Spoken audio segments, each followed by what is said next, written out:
Good day, everyone. Welcome to Real Conservative News. I'm your host, Nathaniel Rajkumar. Starting off locally here in Trinidad and Tobago, the Water and Sewerage Authority has reported acts of vandalism at 4 critical water supply facilities in Tobago, warning that the damage has disrupted service to several communities. People already had been suffering for the past 10 years under Rowley to receive a proper water supply, and yet now all of a sudden it's happening again. The authorities said preliminary reports indicate the wells were deliberately vandalized, resulting in operational disruptions and affecting its ability to maintain a consistent water supply. I can imagine how frustrated residents in those areas in Tobago are feeling right now. When water goes here, that's for a day. In Fayette and Grande, we get frustrated. Far less. WASA reminded the public that vandalism of public property is a criminal offense under the Summary Offences Act and the Malicious Damage Act, with offenders liable to fines and imprisonment. Probably put cameras or something like that in the areas to be able to determine who committing these acts. WASA said it is assessing the extent of the damage and carrying out corrective work to restore operations at the affected wells. An interim water distribution schedule is being prepared to reduce the impact on affected communities and will be shared in a subsequent release. My response, I wonder why patriots are doing this so often now. The patriots of Trinidad and Tobago. When Emperor Rowley and the PNM was in office, they were barely hearing about these things taking place. And when it did occur, you heard it's because it's the UNC doing it. Well, UNC in office now, and I doubt fairly people doing that either. So who committing these acts and why it appears to be happening quite often now?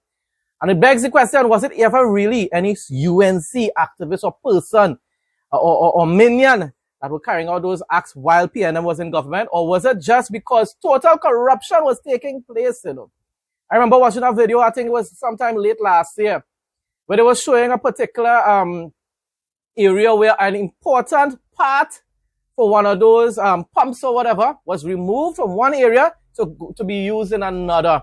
WASA, under PNM, everything was either neglected or all type of corruption was taking place. A lot of places were deliberately, they were shutting off the water deliberately. Why? So that their friends and families that have water trucks could be able to receive contracts in order to be able to eat our food, as we call it here in Trinidad and Tobago, to be able to make money, in other words. It's a lot of corruption was taking place and also neglect.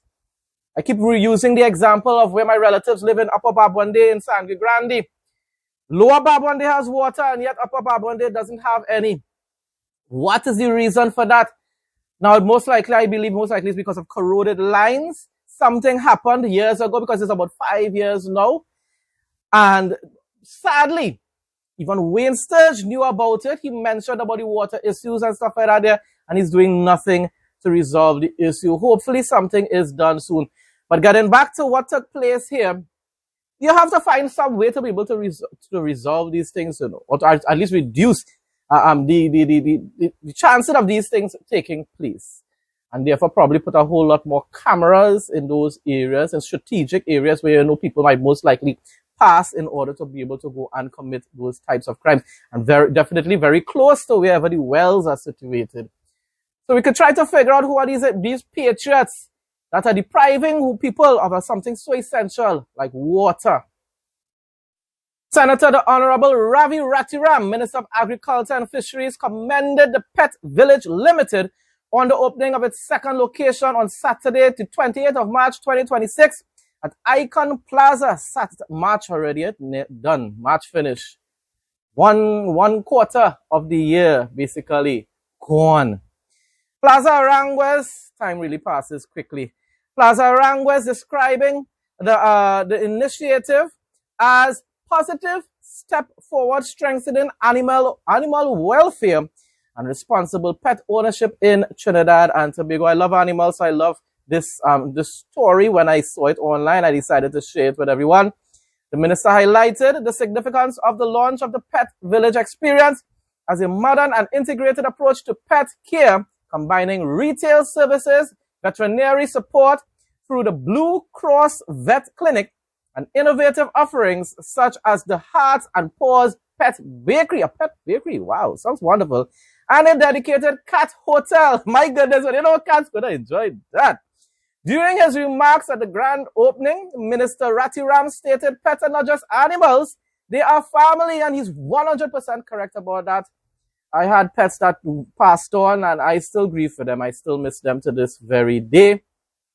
In many ways, pets are people too, and initiatives like this reflect the care, compassion, and responsibility that we must continue to promote across our country and our society. And even as Christians, you know, we're supposed to value animals. The Bible says that God gave us dominion over them, you know. Dominion, that means we are supposed to be their caretakers, people. Minister Ratiram reaffirmed that the Ministry of Agriculture and Fisheries remains committed to supporting initiatives that enhance animal care, strengthen community engagement, and contribute to national development. MP Khadija Amin, one of the hardest working members of the Kamla Prasad administration, gives back to constituents through this lunch distribution. Aided by generous members of the community, Member of Parliament for St. Augustine, Khadija Amin, distributed 2,000 lunches to families within the St. Augustine constituency on Saturday. Today, with the support of sponsors and NGOs, we are distributing 2,000 meals on the occasion of Eid. Last Saturday was Eid and our Muslim friends were busy in their own homes, so this Saturday we are distributing. The St. Augustine MP noted that this initiative was possible through the contributions of sponsors, all within the constituency.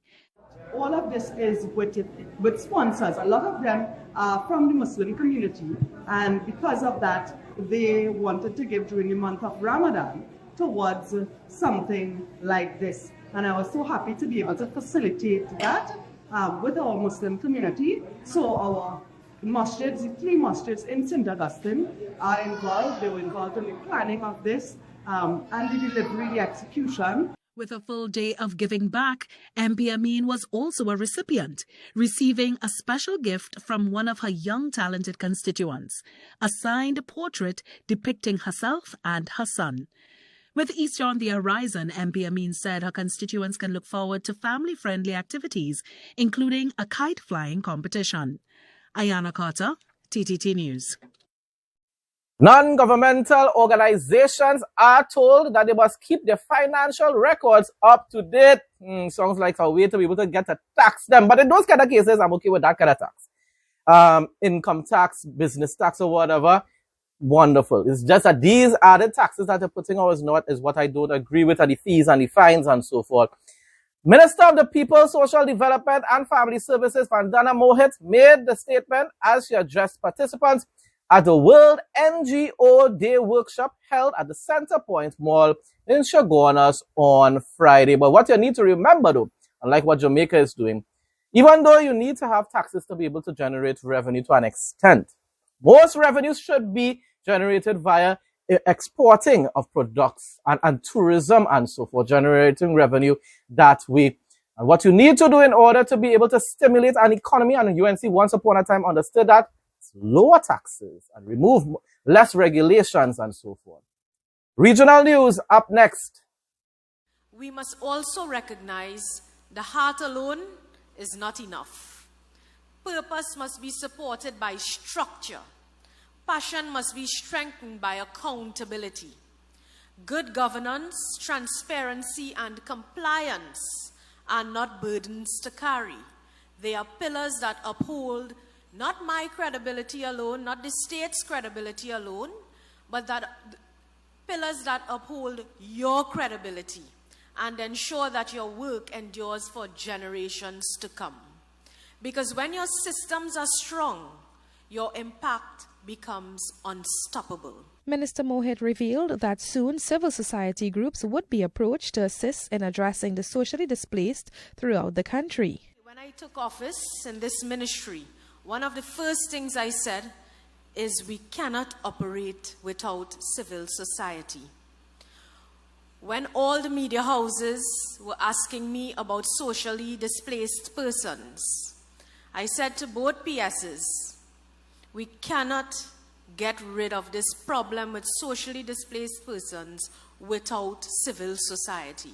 So very soon you'll be seeing that approach coming forward so we can deal with this big issue which we are facing nationwide. The minister said approximately $98 million is spent annually to support NGOs and pledged the government's continued support. She, however, urged them to ensure that their financial records are up to date.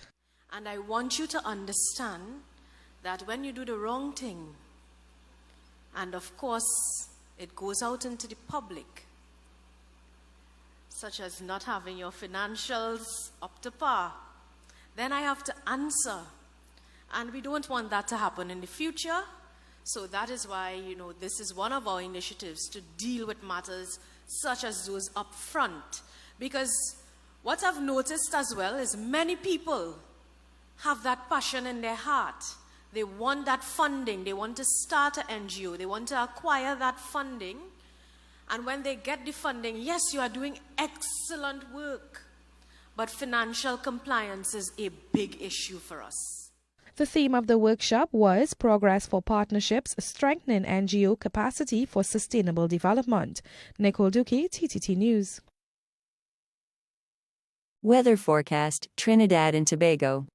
Date, Sunday, March 29, 2026. General conditions. Mostly fair and breezy at times. Expect partly cloudy spells accompanied by isolated showers throughout the day.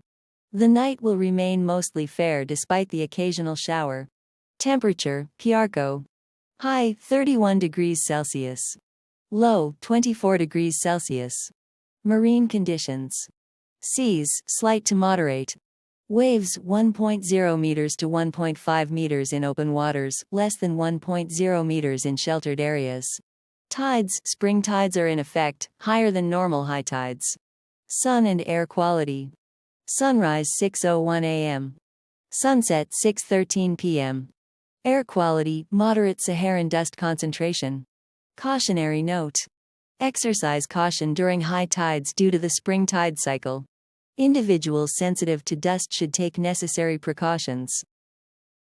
Pedestrians and motorists wade through floodwaters in halfway tree St. Andrew after heavy rainfall swept across the corporate area on Saturday. The Meteorological Service Jamaica has reported that a trough passing over the island this weekend will trigger increased showers and thunderstorms, mainly during the afternoons and evenings through to Monday. Now, of course, while people probably need the water to maybe, the water supplies are low at this point in time, and they will be thankful for that. I just can't help think about how a lot of people might be feeling traumatized yet again seeing any type of floods, because the kind of floods took place during Hurricane Melissa, and a lot of people are still struggling to try and recover from it. Areas in rural areas in Jamaica, especially certain places and the suburbs, entire homes was underwater. I watched that online and I was amazed by it. So I could imagine just how these things are just bringing back those types of memories to these individuals. It's just a normal rainfall, people, there's no storm or anything like that, but still, I'm just telling you how people might be feeling at this point in time.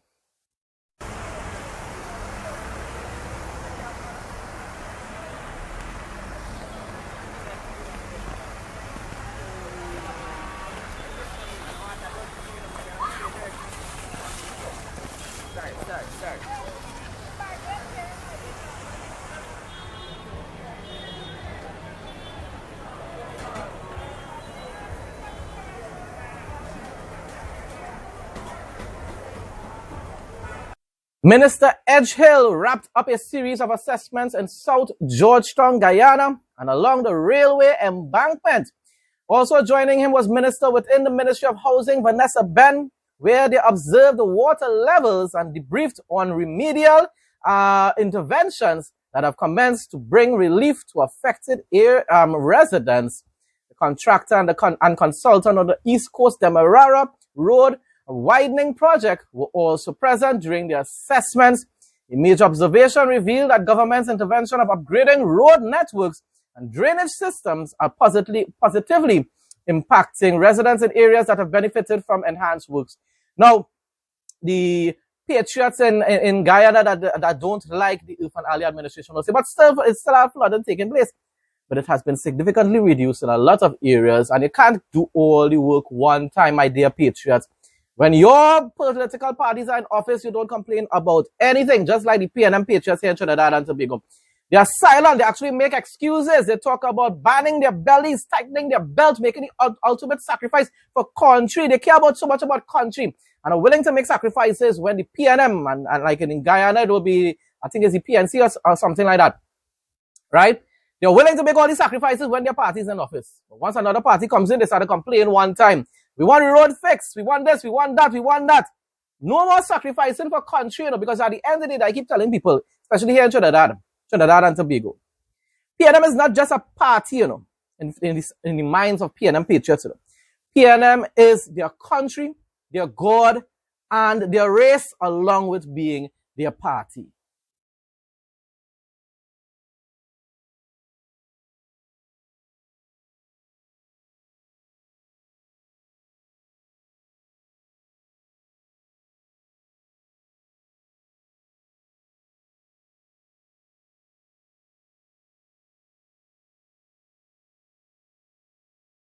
Three people escaped unharmed after a taxi caught fire on Saturday around 2:40 p.m. between Industry Road and Marine Road, Bush Hall, St. Michael. The taxi driver stopped after his passengers. A woman and her son informed him of a burning smell. It was shortly after he inspected the vehicle that they noticed smoke. The car subsequently caught on fire.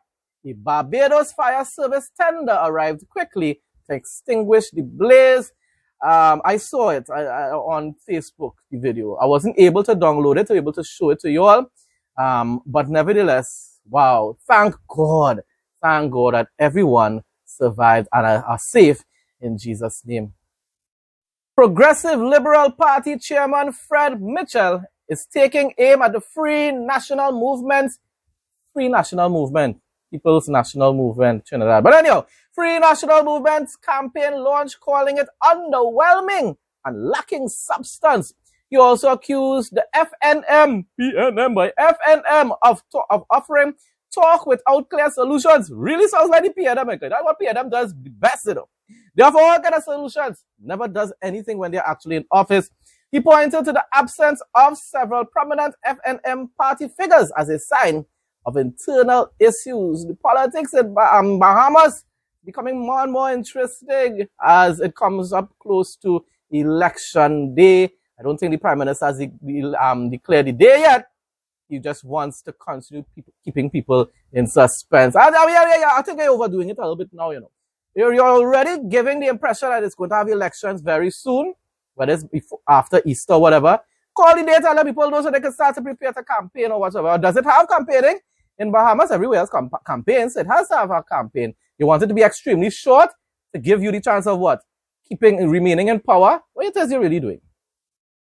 Progressive Liberal Party Chairman Fred Mitchell underwhelmed and unimpressed with the Free National Movement's recent campaign launch. FNM supporters packed the Bahamar Ballroom last week to hear from the candidates seeking to represent them in the House of Parliament come the general election. Mitchell, in an audio message sent to party supporters, admitting that while he was not in the room, he believes the launch left much to be desired. I missed it because I was out on the streets, but they tell me it was quite underwhelming. There is still lots of red cloth left in the fabric stores, and after the presentations you have to quote Pat Ramey, who would say that the FNM only has one dream book, so they're not really serious. There was a lot of chat, but no substance, and they have obviously forgotten the biblical injunction, vengeance is mine, saith the Lord. The FNM candidates presenting their vision for the country as it relates to a number of issues, including cost of living, healthcare, national security, and investments. However, Mitchell making it clear he's not in agreement with those plans and once again posing this question. You had a lot to say about everything, but the public wants to know why, after almost 70 days and counting, you are dead silent on the question of Marvin Dames, your candidate for Mount Moriah, whose partner is locked up in the United States, having been found with 200 kilograms of cocaine on a jointly owned vessel. So, what's the story on that? Our scouts listened to the FNM Dog and Pony show, but not one word about Marvin Dames, the kilos of coke, and the partnership. Mitchell also noting the absence of notable F&Ms. Where was Hubert Minnis, the Prime Minister who gave you your chance and who you, like Brutus, delivered the unkindest blow of all? Where is Adrian Gibson, MP? Where is Renford Wells? Where was Desmond Bannister? Where was Karen Shepherd? Where was Pauline Seymour? Not a word on them. Nothing, no graciousness, out and gone they all are. You had nothing to say about them at all. You've forgotten another biblical injunction, which is that a house divided against itself cannot stand. Now, I questioned Pintar outside of Parliament this week about Mitchell's comments, the party leader telling me he doesn't respond to matters such as this, and his focus is only on winning the general election. Reporting for Our News, I'm Joshua Williams. International news now. Iran's exiled crown prince praised President Trump and thanked the American people for helping make the world a safer place during his speech at CPAC. He said, can you imagine Iran going from debt to America? And I will add, they also say debt to Israel. So God bless America. And he also wants to rebuild a relationship, a close relationship with Israel. And therefore, don't be fooled, people. Number one, I don't know if it will end up happening because we are so close to the end of the end times, and the Ezekiel war could very well be right around the corner. And even though this man has good intentions, he may never end up getting the opportunity to rule Iran. But he's not going to be like his father, who was basically still like a dictator. He says he embraces Western civilization. He embraces democracy. And hopefully he's really a man of his word. And if he does end up in power, he will keep that promise of restoring full and genuine democracy under his leadership, unlike what his dad did during his time in office and what ended up causing the revolution to take place in the first place. But what ended up happening is people went from bad to worse. It was bad under his father, but ended up much worse under the Ayatollah, until a lot of people prefer if they could have gone back to the times when his father was the leader of Iran. Crude awakening. Yes, people, I didn't make an error. Not rude awakening, crude awakening. Oil prices have surged over 40% since the Iran conflict began, rattling global energy markets and raising concerns about higher prices at the pump. Yeah, well, here in Trinidad and Tobago, we're happy about that though, because when we have higher prices, we bring in more revenue.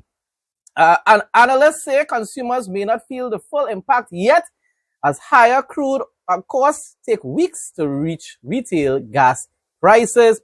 Even if oil stabilizes, prices could keep rising in the near term. Now, of course, Americans wouldn't think that that is good here in Trinidad and Tobago. We are thankful for the extra revenue in the meantime. Not to offend anybody in America, I understand. It's all about the rising in the cost of living, and I hope things will be put in place to be able to prevent that from taking place in your country. But when we're looking at it from an international perspective or from a local perspective here in Trinidad and Tobago, we are thankful for the higher prices for now. Now for the interesting facts segment, Jenna Ortega is showing real life compassion beyond her role in Wednesday. While filming season 2 in Ireland, she reportedly transformed her dressing room into a safe space for rescued animals. As I said earlier on, I really do love animals. And I do believe God meant it when he said he gave dominion. He gave us dominion over them. It's not just to be able to enjoy KFC, people, or a nice burger, to be able to take care of them. After visiting a local sanctuary, she adopted a family of chinchillas and a special needs puppy with vision issues. Ortega shared that the puppy needed extra care, and she felt an instant connection. Her actions highlight genuine kindness and a deep love for animals, proving her impact goes far beyond the screen.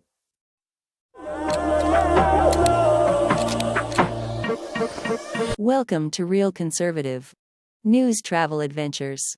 Yosemite National Park is a premier California destination featuring iconic granite cliffs, massive waterfalls, and ancient sequoia groves within a 750,000-acre Sierra Nevada wilderness. Highlights include Yosemite Valley, Half Dome, and El Capitan, offering hiking, rock climbing, and breathtaking photography spots best enjoyed in spring for waterfalls or fall for temperate hiking. Key attractions and highlights. Yosemite Valley, the heart of the park, featuring major landmarks, Merced River access, and a 4,000-foot deep valley floor. Tunnel View, a classic panoramic vista featuring El Capitan, Bridal Veil Fall, and Half Dome, often seen for the first time by drivers passing through the Wawona Tunnel. Yosemite Falls, North America's tallest waterfall, which is best viewed in spring, as described in this article. Glacier Point, accessible from mid-May to November, this spot provides a top-down view of the valley floor, Half Dome and waterfalls, notes Oddly Travel. Mariposa Grove, located near the south entrance, it is the largest 3,000-year-old giant sequoia grove in the park. Hope you enjoyed today's video, and we'll see you again tomorrow as our journey around the world continues. Folks, that brings us to the end of today's news report. Thanks again to everyone who continues to support my content. Please like, comment, share, and subscribe. Stay blessed and stay safe most of all. In Jesus' name.